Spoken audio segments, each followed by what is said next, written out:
"Open the door," the HOA president said coldly. "If she refuses inspection, remove her clothing. Community rules don't negotiate." They locked a teenage girl in a private HOA office and called it a dress code inspection. By the way, where are you watching from? Tell me in the comments below. What was happening beneath the surface had nothing to do with fabric or rules. It was about power discovering how far it could go when it thought no one important was watching. The kind of moment that doesn't explode right away, but instead sinks deep, quiet and poisonous, waiting for the wrong person to notice. He arrived after the shouting stopped. The hallway smelled like disinfectant and fear, the kind that clings to walls.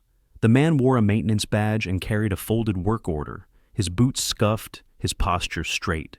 When he asked where his daughter was, they told him compliance had already been achieved and suggested he be grateful the board was patient. That was when Daniel Mercer looked at the locked door and understood something permanent had been broken.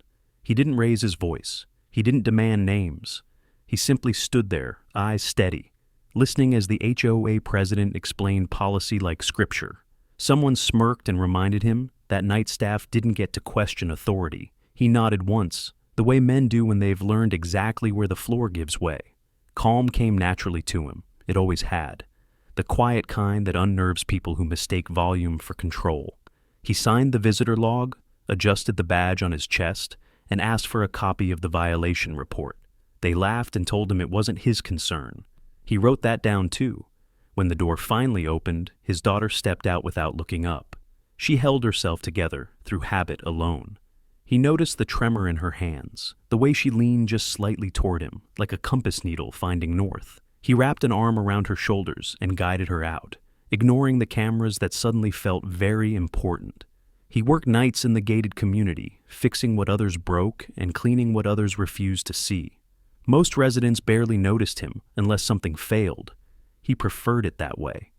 Power never looks where labor lives. That blind spot had kept him employed and invisible, exactly where he needed to be.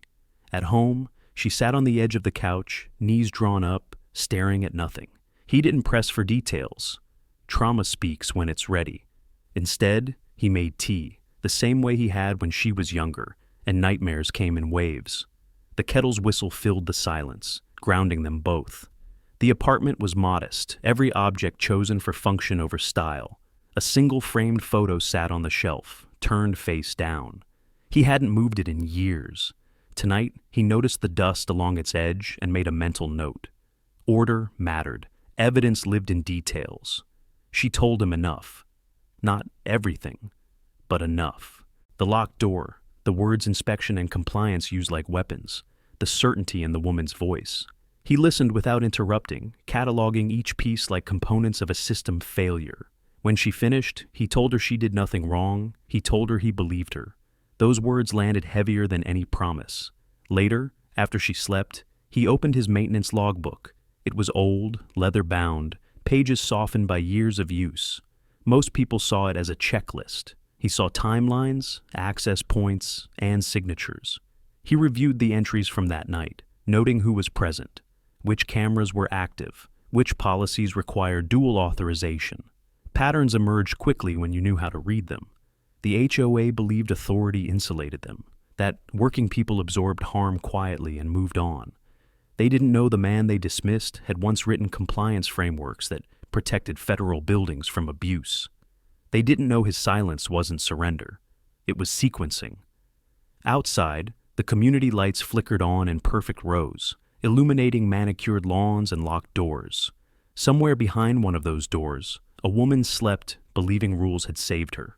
He closed the logbook, set it carefully on the table, and turned off the light. This wasn't over. It had only just been documented. The apartment went quiet after the light clicked off, but sleep stayed away. He lay still, listening to the building settle, counting the familiar sounds that usually meant safety. Tonight, each creak felt like a question waiting for an answer. Morning came with routine instead of rest. He woke before his alarm, brewed coffee, and checked on his daughter. She was still asleep, curled inward, breath steady. He adjusted the blanket and paused there longer than usual, memorizing the rise and fall of her chest. Protection had failed once. It would not fail again. By the time the sun cleared the neighboring roofs, he was already in uniform. The badge clipped to his shirt reflected the kitchen light, ordinary and unremarkable. He slipped the logbook into his work bag, careful not to crease the pages. Documentation had weight, even before anyone believed it did. At the gatehouse, residents passed without looking at him. Luxury SUVs rolled by, windows tinted, engines whisper quiet. One driver slowed just enough to glare, then accelerated. He logged the time, the vehicle, the direction. Old habits didn't disappear, they waited. The HOA building buzzed with rehearsed normalcy. Emails had already gone out, framing the incident as a routine compliance matter resolved professionally. He read them on his phone while replacing a ceiling tile in the lobby. The language was polished, defensive, and vague. That was the first tell. Institutions only speak that way when they're afraid of specifics. He noticed the security camera above the reception desk had been adjusted overnight. The angle shifted slightly away from the office corridor. He made a note. Someone had remembered the cameras after it was too late. In the maintenance room, he checked the access logs. His credentials granted him entry almost everywhere, except the executive floor. Almost was enough. He compared timestamps, matching them against his handwritten notes from the night before. A discrepancy jumped out immediately. One entry had been altered. Digital fingerprints were messy when panic set in. A fellow worker glanced over his shoulder and shook his head. Word traveled fast in places where people felt powerless. He didn't ask questions. He didn't need to. Fear always leaked before truth. During lunch, he sat alone, eating from a plain container. Across the courtyard, the HOA president laughed with two board members, sunlight catching on her jewelry. Confidence radiated from her posture, the certainty that rules bent around her will. She hadn't looked toward the maintenance staff once. That was the second tell. By the way, if you're still here, subscribe and turn on notifications. Stories like this don't unfold all at once, and the details matter. The afternoon brought a scheduled inspection of the same office where everything had happened. He was assigned to replace a faulty air vent. He accepted the task without comment. Inside, the room smelled sterile, over-cleaned. The carpet showed faint marks where chairs had been moved quickly. He knelt to work, eyes level with the baseboards, where cleaning crews rarely looked. There it was. A small scuff on the doorframe, paint chipped just enough to expose older layers beneath. It told a story of force, not procedure. He photographed it quietly, angling his phone to avoid the camera above. He already knew the camera's blind spot. Someone had designed these systems once, someone who thought about abuse scenarios for a living. He finished the repair and signed off the work order. The receptionist barely glanced at him, already typing another sanitized summary for the records. That evening, back home, his daughter asked if they were in trouble. He told her no. He told her they were safe. He didn't say how much work that safety required. She nodded, trusting him the way children do when adults earn it. After dinner, he placed the logbook on the table and opened it again. He added new entries, linking times, locations, names. The pattern sharpened. What looked like a single act of cruelty was actually a system operating without restraint. Systems always left trails. He considered calling his wife. He didn't. Not yet. This wasn't about leverage. It was about accuracy. The law respected clean chains of evidence, not emotional appeals. Outside, the community settled into its curated quiet, lights dimmed on schedule, security gates closed. Everything appeared orderly. He closed the logbook and slid it back into his bag. Tomorrow, he would request maintenance access to the executive floor under a safety pretext that couldn't be denied. They would approve it, without thinking. Power never imagines itself being audited by the people it ignores. In the dark, he stood by the window, watching reflections move across glass. Somewhere behind those walls, a board believed the problem had been contained. He allowed himself a single, measured breath. Containment only worked when no one knew where the cracks were. Morning brought approval faster than expected. The request for executive floor maintenance cleared before coffee cooled. Stamped routine and unquestioned. He clipped his badge, adjusted his gloves, and stepped through the service elevator as if nothing mattered beyond filters and vents. The executive floor smelled different, citrus and money. Carpets swallowed sound, doors wore frosted glass and titles. He moved steadily, opening panels, replacing a sensor, noting serial numbers. Cameras watched, but not closely.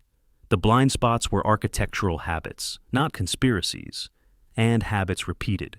Halfway down the corridor, a woman from accounting stopped him. She apologized for interrupting, asked whether the air would be fixed before the board tour. Her voice lowered when she mentioned the inspection incident, the word inspection carrying a pause.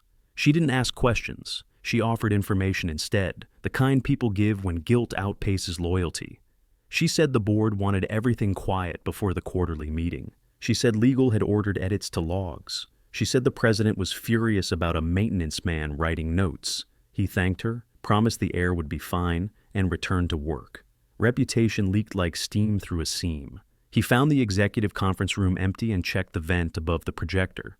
Inside, dust framed a recent fingerprint. Someone had reached up in a hurry. He photographed it, logged the time, and restored the panel. The system rewarded carefulness with continuity. By noon, emails followed.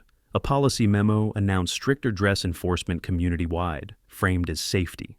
Residents reacted instantly. Parents asked questions. Screenshots circulated.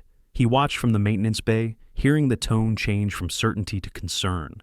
The president held court in the lobby that afternoon, explaining necessity to a small crowd. She spoke about standards and protection.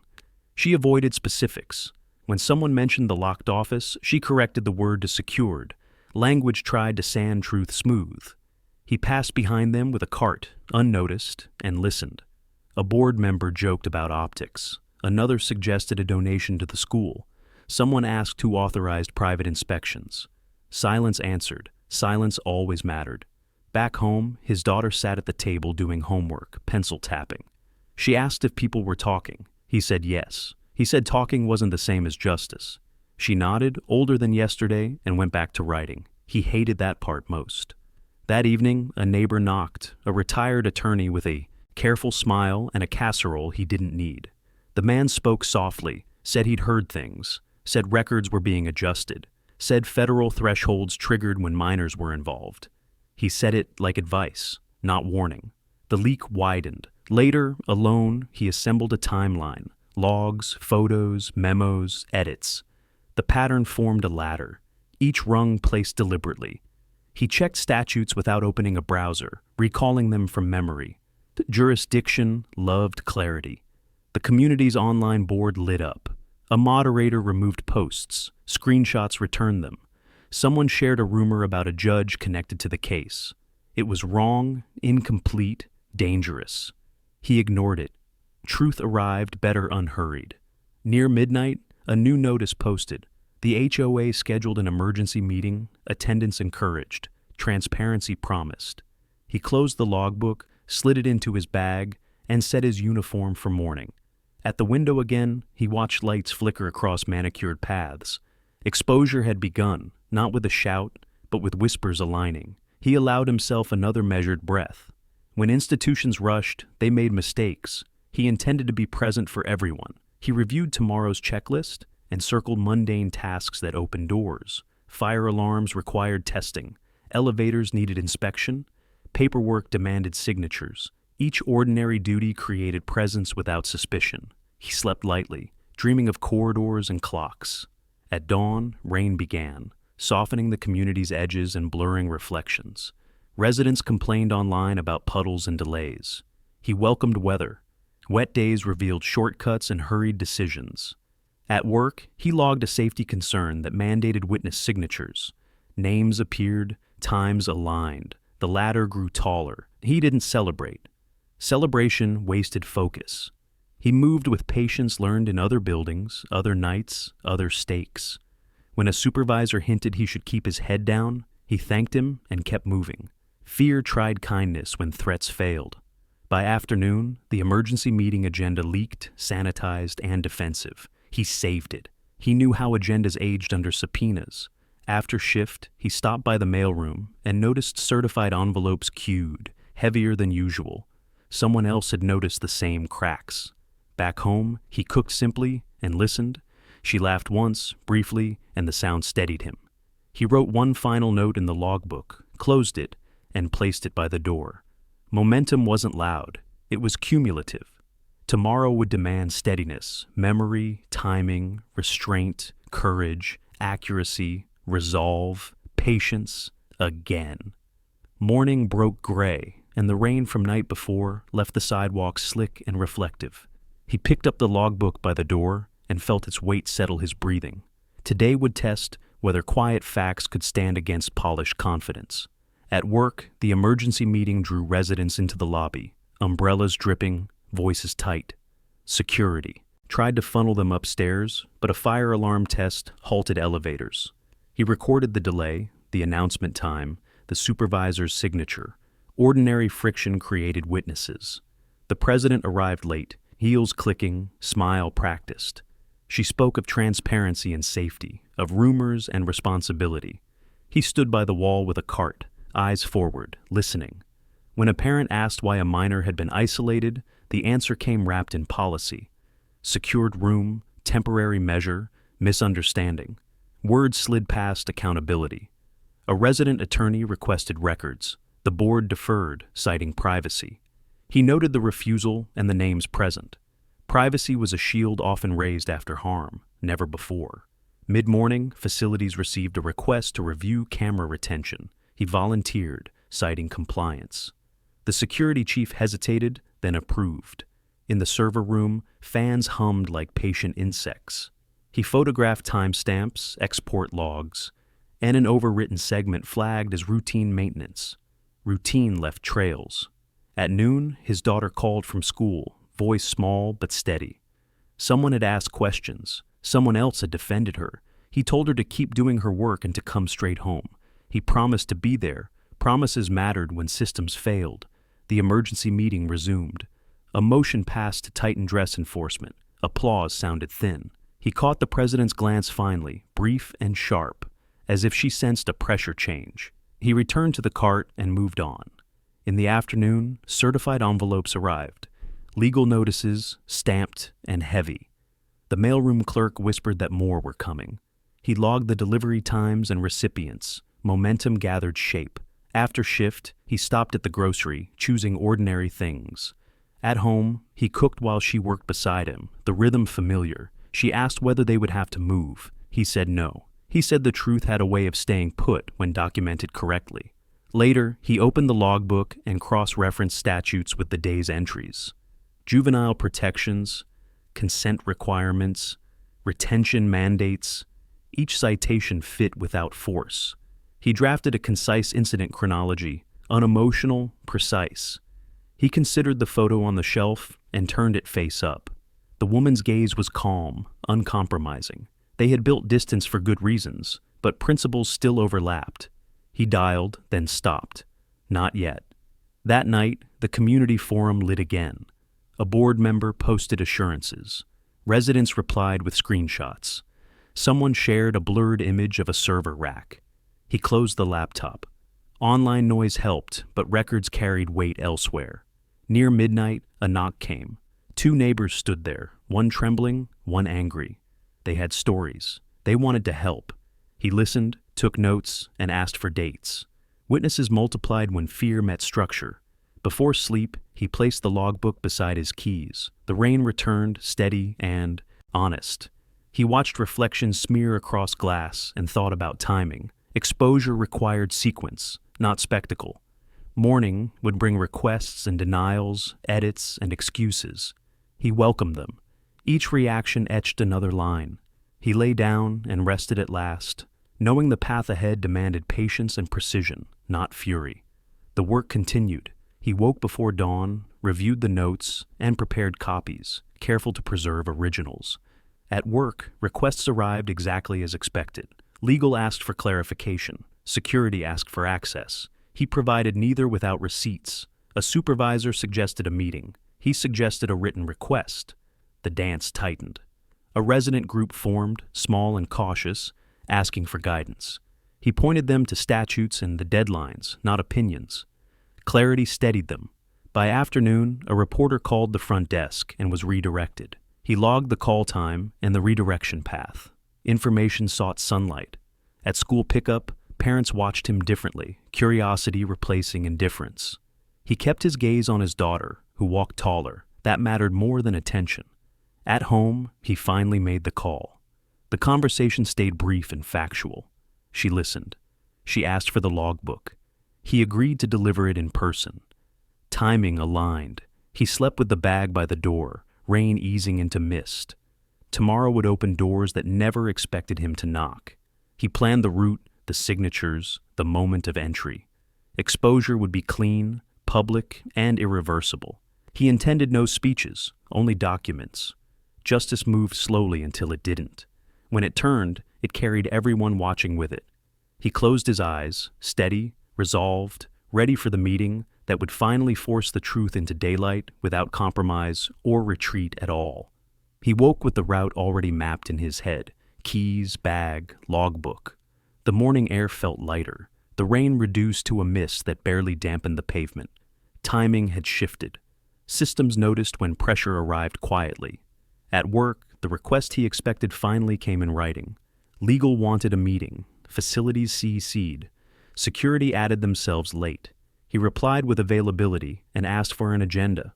The pause before the response told him everything. They hadn't planned for structure. Before heading upstairs, he stopped by the mailroom. Another certified envelope sat waiting, addressed to the association. He logged the delivery and snapped a photo. Paper left footprints that email couldn't erase. The conference room filled unevenly. Some faces were tight with irritation, others with fear. The president entered last, composed, her tone controlled. She spoke about cooperation, about resolving misunderstandings internally. He listened, took notes, and asked only one question about camera retention policy. The room cooled, answers fractured, legal attempted reassurance, citing discretion. He asked for written confirmation of edits to logs. Silence. Answered again. He wrote that down. By mid-morning, word spread that a resident group had requested independent oversight. The lobby buzzed. Security adjusted posture. The president's phone vibrated often. She excused herself twice. Momentum pressed from multiple directions now. No single source to blame. During lunch, he sat alone as usual, but a maintenance coworker joined him. The man spoke in fragments, said people were nervous, said the board was angry about leaks, said someone mentioned a judge again. He thanked him and finished his meal. Rumors sharpened edges but dulled facts. Facts mattered. By the way, if you're still watching this unfold, subscribe and turn on notifications. This kind of accountability doesn't happen in one moment. It builds piece by piece until it can't be ignored. In the afternoon, he delivered the logbook in person to his wife's chambers.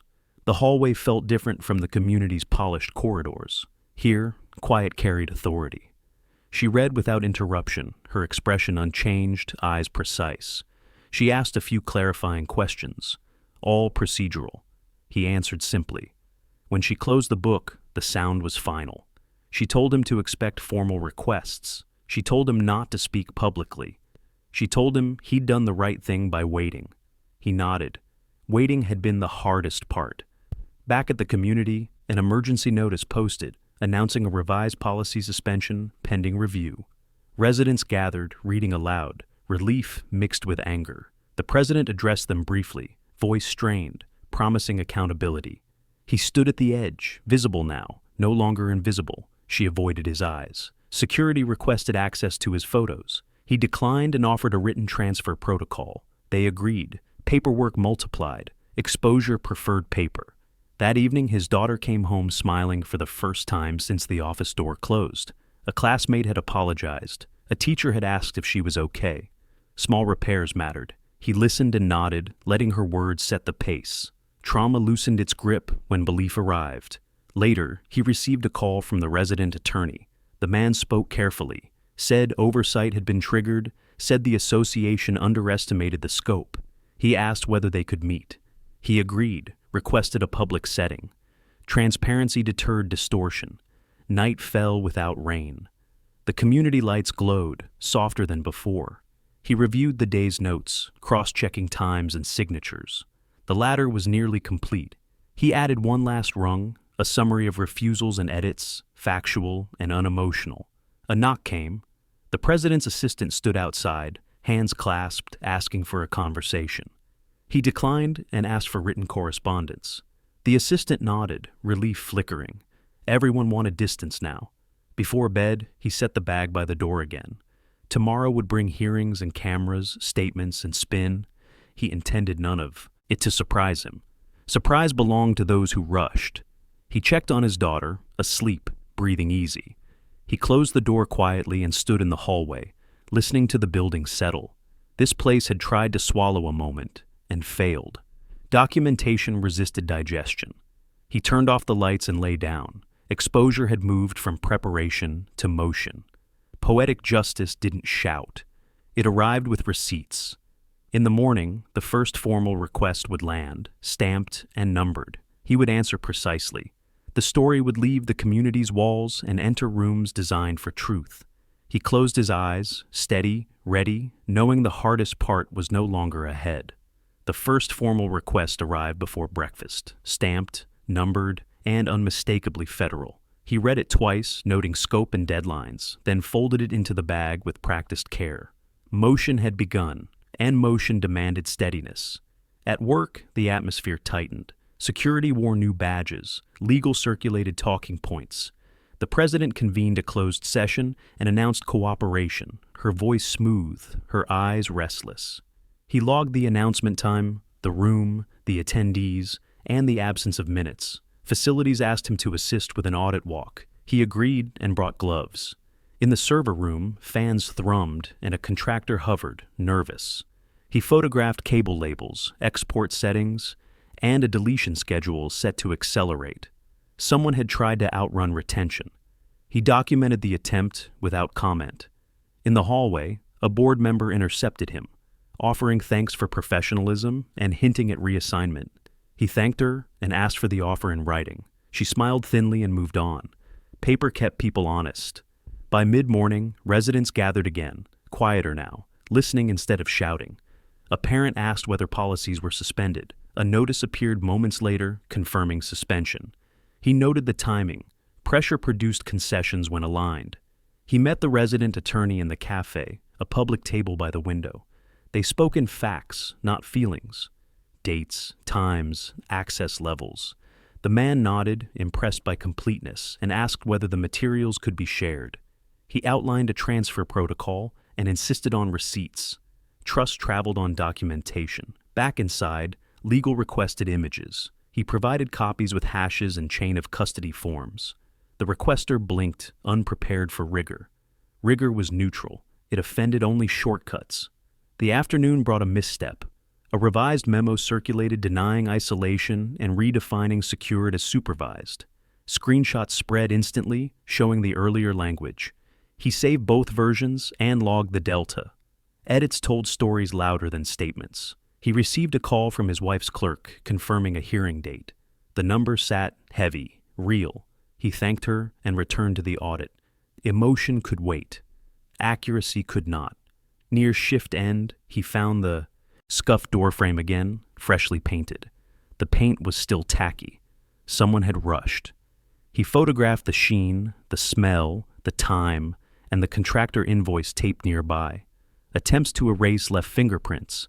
At home, he laid the materials across the table and sorted them into sequences. His daughter watched, then asked if she could help. He gave her the task of labeling envelopes. She worked carefully, pride straightening her shoulders. Repair happened in small acts. That night, a statement from the association hit inboxes, apologetic without admission. Comments turned skeptical. He closed the laptop. Courts preferred silence before truth. Sleep came in fragments. He dreamed of clocks sinking. Morning arrived with another request, broader this time, seeking originals. He prepared a duplicate set and scheduled delivery in person. At the building, security tried to escort him through a side entrance. He declined and used the public doors. Witnesses mattered. The lobby hummed as he passed, visible and unhurried. The handoff occurred in a conference room with glass walls. He presented the logbook, photos, exports, and receipts. Questions came fast, answers came faster. The chain held. When it ended, the room was quieter than before. On the way out, the president stood near the elevator, posture composed, voice tight. She said this would blow over. He said nothing. Silence, properly placed, was an argument. Outside, rain returned lightly. He paused, breathed, and walked home. Discovery had crossed a threshold. The story was no longer local. It had entered rooms designed to measure truth, and truth had a way of staying measured. He reviewed the checklist again, ensuring every item corresponded to a document already logged. Precision reduced noise, and noise invited doubt. By late afternoon, notices posted for a public hearing, location changed to accommodate attendance. He noted the change, and the reason given. Accessibility mattered now. Neighbors stopped him on the walkway, offering thanks, offering rumors. He accepted neither, only dates. Facts calmed people better than promises. One parent mentioned a second locked room from years earlier. He wrote the date and thanked them. Patterns rarely appeared alone. At dinner, he explained next steps to his daughter in simple terms. She asked whether the woman would apologize. He said apologies followed findings, not the other way around. She nodded, understanding order. Before bed, he packed the bag again, heavier with copies. He set alarms and turned the photo face up. Distance didn't erase alignment. Tomorrow would test resolve in public light. He slept, steady, knowing restraint had carried him this far and would carry him farther. The countdown continued, measured by signatures, timestamps, witnesses, and public attention. Each step irreversible once taken by institutions built to remember forever, now. The morning of the hearing arrived with a brittle calm. He checked the bag, confirmed copies, and chose the public entrance again. Cameras gathered outside, not yet hungry, waiting for cues. Inside, staff moved with practiced neutrality. He signed in, time-stamped, and took a seat along the wall. The room filled unevenly, residents clutching folders, attorneys whispering, the board clustered tight. The president entered last, composed, flanked by counsel. She avoided the gallery. Proceedings opened with scope and ground rules. He listened, pen still, noting who shifted when the locked room was mentioned. A projector hummed, slides appeared, careful language framing the night as procedure. He felt the room lean, ready to accept clarity if offered. Then the questions narrowed, retention schedules, access permissions, edits. Counsel answered broadly, requests for specifics followed. He passed a note forward through protocol, attaching hashes and timestamps. The clerk acknowledged receipt, the hum changed pitch. A witness described the hallway, another spoke of the door. Contradictions surfaced, small at first, then aligned. The president's counsel objected, the chair overruled. The room learned a rhythm. When his materials were entered, sequence mattered. Photos before memos, logs before statements. The ladder rose rung by rung. The scuffed frame appeared, then the paint invoice, then the altered entry. Silence widened, heavy and exact. He watched his daughter from the back row, posture straight, eyes steady. She did not look at the board. She looked at the floor, then up, then forward. He kept his gaze on the evidence. Protection meant letting process work. Questions turned to minors and consent. Counsel paused. Statutes were read aloud, brief and sharp. The chair requested clarification. The clerk marked the page. A parent's breath caught. The president's jaw tightened. A recess was called. In the hallway, microphones pressed closer. He declined comment and moved to a corner, breathing slow. Across the space, the president argued in a low voice, hands tight. He logged the time. Back in session, a late disclosure surfaced. A second camera angle preserved by a vendor backup. The image showed the locked door, the posted notice, the duration. The room stilled. Counsel asked how it had been missed. No one answered. The chair announced findings pending further review and ordered interim measures effective immediately. Access suspended, records preserved. The language carried weight. Applause did not come. Relief did. As people filed out, residents touched his arm, whispered thanks.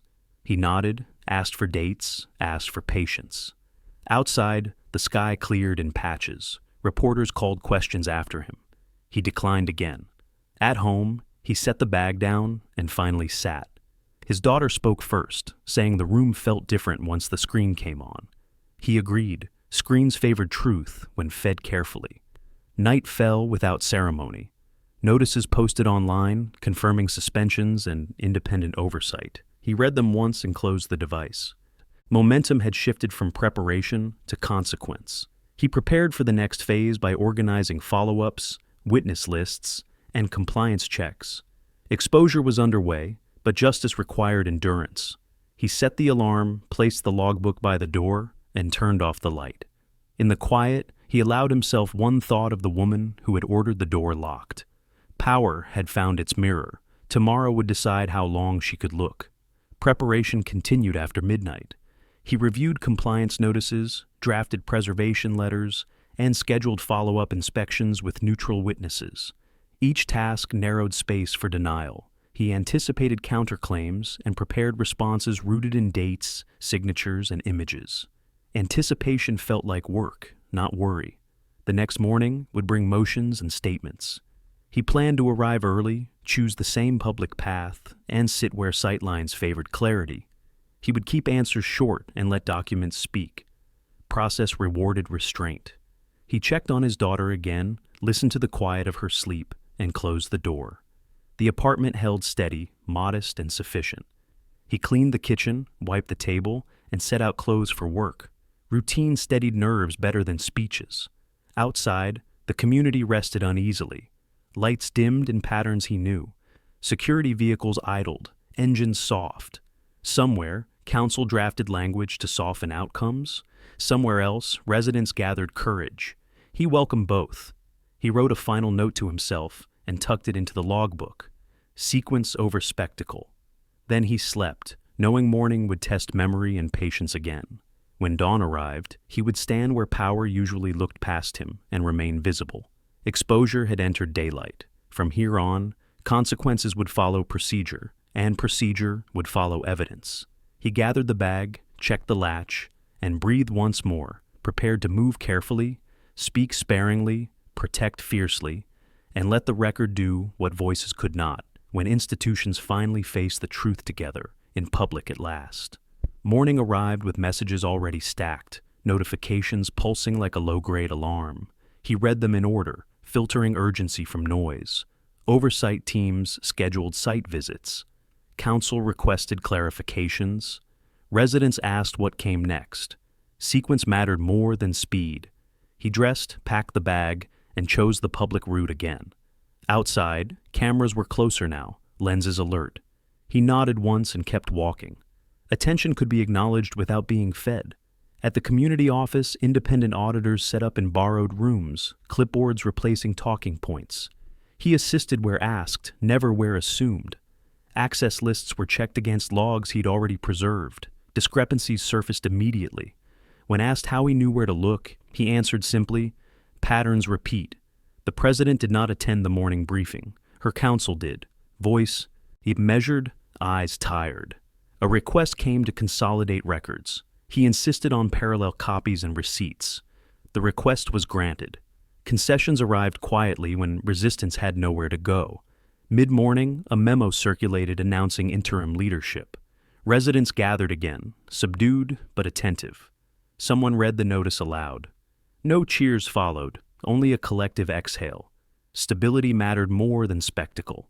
By the way, if you're following this and believe quiet accountability matters, subscribe and keep the bell on. These moments don't end when the cameras leave. He spent the afternoon walking auditors through spaces power rarely acknowledged. Service corridors, server closets, maintenance rooms. He showed them where cameras angled away, where badges lingered too long, where edits hid. Each stop added context. Context made findings inevitable. A call came from his wife between walkthroughs. Brief, procedural. A date confirmed, jurisdiction clarified. She asked whether he was ready for public testimony. He said yes. He had been ready the night the door closed. Back home, his daughter helped label another stack, careful and exact. She asked whether people would listen now. He said listening followed proof. Proof was patient.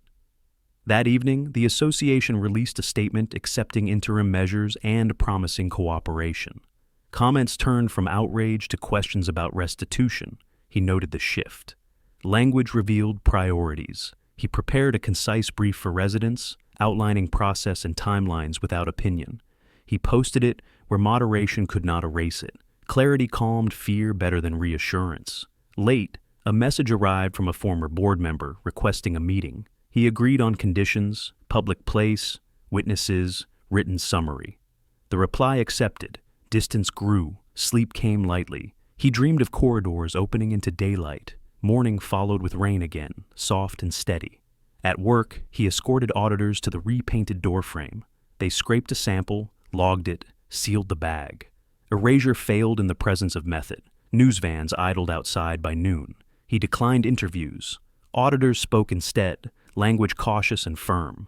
The story shifted from allegation to findings in progress. He recognized the tone. Institutions were committing. In the afternoon, a preservation order posted, halting deletions and mandating vendor backups. He saved the notice. Another rung locked in place. Neighbors stopped him with thanks. He accepted none, asked for patience. Gratitude felt premature before resolution. He reviewed the checklist again, ticking items now complete. What remained required public confirmation. He prepared statements limited to fact and sequence, no flourish. At dusk, he took a walk with his daughter through the courtyard. People nodded, some stepped aside. She walked taller, shoulders back. He watched that more than the lights. They returned home as notices pinged again. A hearing rescheduled. To a larger venue. Accessibility cited. He smiled once, brief and private. Exposure demanded witnesses. He set the bag by the door, heavier now with confirmations rather than questions. Tomorrow would bring the preparation phase into focus. He would stand where leadership stood and speak when asked. Until then, he rested. He cleaned the kitchen, set out clothes, and turned the photo face up. Alignment mattered. Distance could wait. Before sleep, he wrote one line in the logbook and closed it. Preparation had become inevitability. He breathed, steady, ready for the moment when the record would no longer need him to explain it. Outside, rain eased, clouds thinning, light leaked through.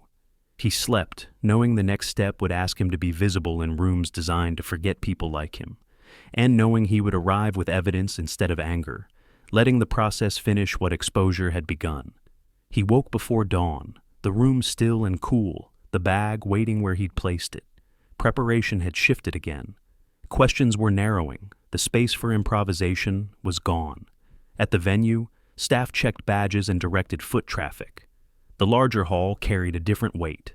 Acoustics mattered. Sightlines mattered. He chose a seat where documents could be passed cleanly and eyes could follow sequence. Residents filled rows, quieter than before, folders tucked close. Attorneys clustered near the front, murmuring. Independent auditors took positions with neutral posture. The interim leadership arrived early, careful to be seen. The president did not. Proceedings opened with updates, findings in progress, timelines, scope. Language sharpened. He listened and wrote nothing yet. Notes waited for contradictions. The chair called for procedural confirmations. Preservation orders read aloud. Vendor backups acknowledged. The room leaned forward when camera retention came up again. A slide displayed timestamps.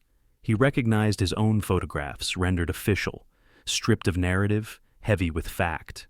A witness described the repainted doorframe and the sample taken. Another outlined access logs and edits. The latter stood fully assembled now, each rung visible to everyone. Counsel objected on relevance. The objection failed. The room exhaled. He was called briefly to confirm chain of custody. He stood, answered in sentences that ended where they should. Dates, times, receipts. He sat again. Visibility did not require volume. A late arrival caused a ripple. The president entered with counsel, posture composed, expression controlled. She took her seat without looking back. Cameras adjusted. He kept his eyes on the table. Questions turned to authority and discretion. Policy language met statutory language and lost. The chair requested explanations for deviations. Counsel hedged. The chair pressed. Silence returned, exact and uncomfortable. A parent spoke from the floor, voice steady, recounting impact without embellishment. The room listened. He felt his daughter's hand find his sleeve and rest there. He did not look away from the table. A recess followed. In the hallway, reporters circled. He declined comment again. The interim leader answered carefully. The tone shifted toward accountability. Back in session, the chair announced preliminary determinations. Misconduct likely. Oversight to continue. Interim measures extended. The language mattered less than the cadence. Institutions had turned. The president requested to speak. She acknowledged errors in process without conceding intent. The words felt practiced. The room remained quiet. The chair thanked her and moved on. As people filed out, residents approached with questions about restitution and safeguards. He directed them to the posted timeline. Clarity reduced fear. He did not offer predictions. Outside, daylight brightened the steps. He paused, breathed, and walked home with his daughter. She asked whether it was over. He said the truth had been heard. Outcomes followed hearings, not hope. At home, he reviewed notices already posted. Independent oversight expanded, training mandated, a hotline established. He logged the changes. Consequences took shape slowly, like concrete curing. That evening, he received a call from the resident attorney. The man said the record was strong, said exposure had forced alignment, said next steps would be formal. He thanked him and ended the call. He packed the bag again, lighter now, fewer questions to answer. The logbook remained, but its role had changed. It was no longer a map, it was proof. Neighbors gathered quietly in the courtyard, speaking in low tones. He passed through, nodding, asking for dates when offered stories. Patterns continued to surface. He added notes, careful and restrained. At dinner, his daughter laughed at something small. The sound landed gently, like rain easing. He let the moment stay. Later, a notice pinged confirming the final hearing date. Venue named, agenda posted. He read it once, sequence intact. He set out clothes and cleaned the table. Routine returned where chaos had lived. He turned the photo face up and left it that way. Before sleep, he wrote a final entry in the logbook for the day, concise and complete. He closed it and placed it by the door, habit unchanged. Outside, the community lights settled into their pattern. Security vehicles idled, engines soft. Somewhere, council drafted final language. Somewhere else, residents slept easier. He lay down and rested, knowing the next part would not be about discovery or preparation, but about what happens when institutions are forced to say, in public, what the record already proved. Exposure had done its work. Now, consequence would follow, measured and unmistakable, with witnesses present and no room left to look away. Morning came with a stillness that felt deliberate. He woke before the alarm, the apartment quiet. His daughter sleeping deeply for once. The bag waited by the door, lighter now, but no less. Important. Preparation had narrowed into inevitability. At the venue, staff guided arrivals with practiced efficiency. The hall filled faster than before, the air charged but orderly. He took the same path, signed in, and chose a seat where sightlines were clean. The logbook stayed closed in his bag. It had already spoken. Proceedings began on time. The chair reviewed the agenda, voice even, language firm. Findings were no longer framed as possibilities. They were outlined as conclusions supported by evidence. The shift was subtle but absolute. Independent oversight summarized patterns of misconduct, not a single act, but a system that normalized overreach. The words echoed what he had known from the start. Systems didn't fail by accident. They revealed priorities. Camera retention failures were addressed next. Vendor backups confirmed deletions attempted after the incident. A timeline appeared on the screen, each edit marked in red. The room followed the line without blinking. He recognized every point. The president sat rigid, hands folded, gaze fixed ahead. When counsel whispered, she nodded once, sharply. She no longer looked confident. She looked contained. The chair invited statements regarding accountability. Interim leadership spoke first, accepting responsibility on behalf of the association and outlining corrective actions. Training, restructuring, external audits. The language aimed forward, not backward. The room accepted it cautiously. Then the chair addressed the specific incident involving the minor. Statutes were cited. Consent requirements read aloud. The duration of isolation confirmed. The words landed heavy and precise. He was asked to stand again, briefly, to confirm that the presented materials matched originals. He did. No elaboration, no commentary. He sat. His daughter squeezed his sleeve once, then let go. The president requested to speak. She stood slowly, posture controlled. She acknowledged that her interpretation of authority had exceeded bounds. She said she believed she was protecting standards.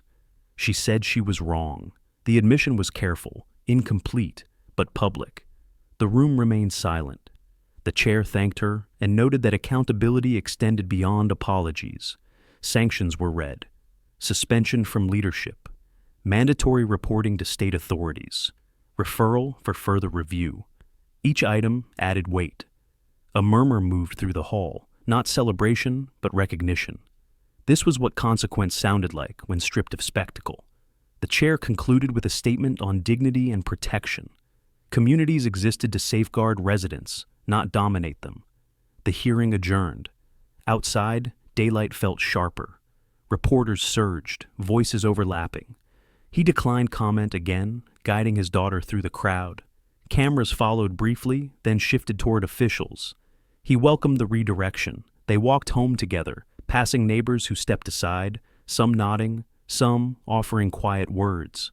He accepted none, only thanked them for patience. Victory didn't require acknowledgement. At home, he set the bag down and finally unpacked it completely. Papers returned to folders, receipts stacked, the logbook placed on the shelf, no longer needed by the door. Its job was done. His daughter sat at the table, shoulders relaxed. She asked whether the woman would lose her job. He said consequences would unfold according to law. She asked whether it mattered. He said it mattered that it wouldn't happen again. That evening, notices appeared online, confirming sanctions and outlining restitution options. The tone had changed entirely. Where there had been denial, there was now compliance. He logged the postings out of habit, then stopped himself. Some habits could rest. A call came from his wife, brief and professional. The record had held. She said she was proud of how he'd handled it. He thanked her. Alignment didn't need more words. Nights settled without tension. The community lights felt softer, less accusatory. Security vehicles moved slowly, visible, accountable. He cooked dinner while his daughter talked about school, about a test, about a friend. Ordinary concerns returned, precious and grounding.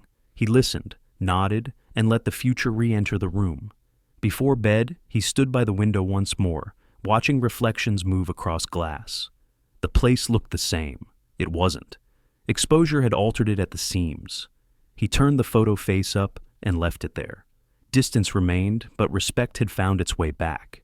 He slept deeply, knowing the final phase would not be about proving harm, but about living after truth had been spoken publicly, and power had been forced to answer for itself. Morning came without urgency. He woke rested, the apartment calm, the air lighter than it had been in weeks. Consequence had landed, and now the quieter work remained. At the community office, notices were posted neatly, language careful and compliant. Interim leadership met residents in open sessions, questions answered with references instead of deflections. He attended one, sitting near the back, listening.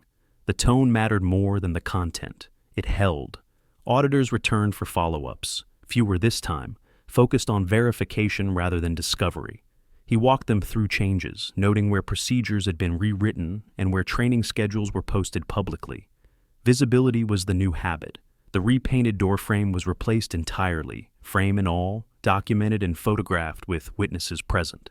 He watched the work without comment. Erasure had been replaced by acknowledgement. That mattered. In the afternoon, restitution meetings were announced. Council explained options, timelines, protections. Parents asked practical questions. Answers came promptly. He noted the shift from power to service. His daughter attended school without incident. Teachers checked in, not out of obligation, but care. She returned home talking about ordinary things, plans and worries that belonged to her age. He listened and smiled. A resident stopped him in the courtyard, apologizing for not speaking up sooner. He accepted the apology and redirected the conversation to process. Guilt found relief in action, not absolution. Later, he met the former board member in a cafe, public and quiet. The man offered documents, dates, and a statement. He accepted them, requested a written summary, and explained next steps. Cooperation replaced defensiveness when the record spoke clearly. That evening, a community forum convened, moderated by independent facilitators. Ground rules were posted. Voices rose and settled. He spoke once, briefly, about documentation and patience. Applause felt unnecessary. Understanding arrived without it. By the way, if you followed this story to this point, stay with it. Subscribe and keep the bell on. Accountability doesn't end at findings. It shows itself in what happens next. At home, he reviewed a final packet sent by oversight, confirming sanctions and outlining monitoring.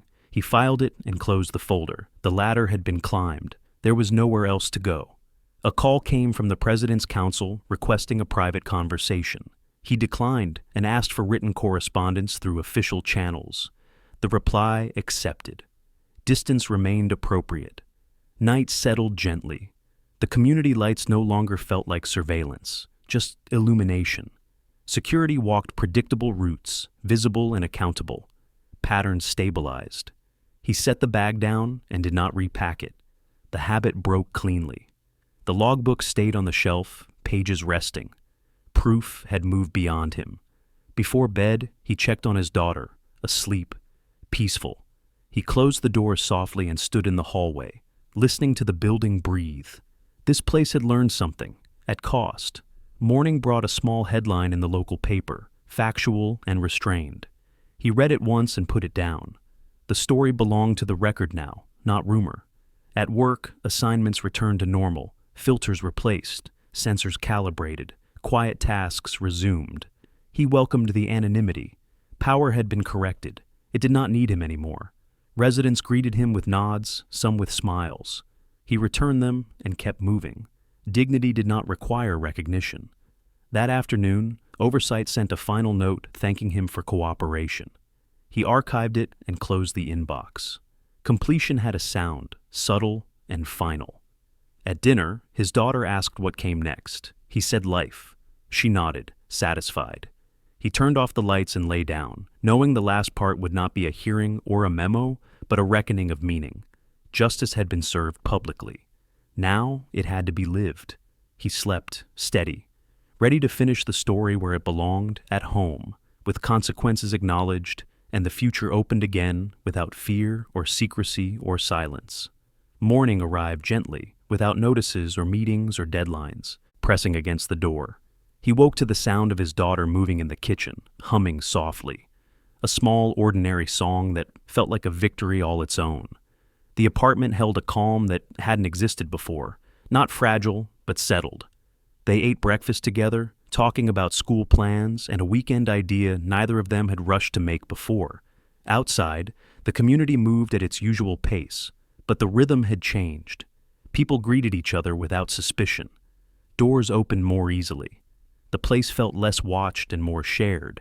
He walked to work along familiar paths, tools in hand, unnoticed again. That invisibility no longer carried weight. It felt earned. In the maintenance room, schedules were posted clearly, policies simplified, names attached to decisions. He replaced a filter and logged the work, habit steady, purpose quiet. At midday, he passed the community office and saw new signage, plain language, visible protections, no euphemisms, no discretion clauses. Transparency had become structural. He nodded once and kept moving. A neighbor stopped him near the courtyard, not with questions this time, but gratitude. He accepted it gently and redirected the moment toward the systems now in place. Justice wasn't a person's triumph. It was a condition. At home that evening, he opened the logbook one last time. He read the earliest entries and the last, noting how little emotion the pages held. Facts didn't need flourish. He placed it in a drawer and closed it. Some tools were meant for certain seasons only. His daughter joined him, asking whether things would ever feel strange again. He told her maybe, but strange didn't have to mean unsafe. She smiled, considering that, and leaned into his side. Later, as dusk settled, he stood by the window, watching lights come on, not counting them anymore. The reflection in the glass showed a man at rest, not triumphant, not diminished, just present. The phone rang once. He let it go to voicemail. Some conversations belonged to the past now. Distance had done its work. Respect didn't require proximity. He cooked dinner, listened to laughter, cleaned the table.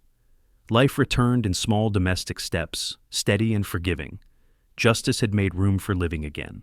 Before bed, he checked the locks out of habit, then stopped himself. Trust was part of repair too. He turned off the lights and lay down, the quiet deep and unbroken. This story didn't end with applause or revenge or spectacle. It ended with accountability settling into place, with power corrected instead of crushed, with dignity restored where it had been denied.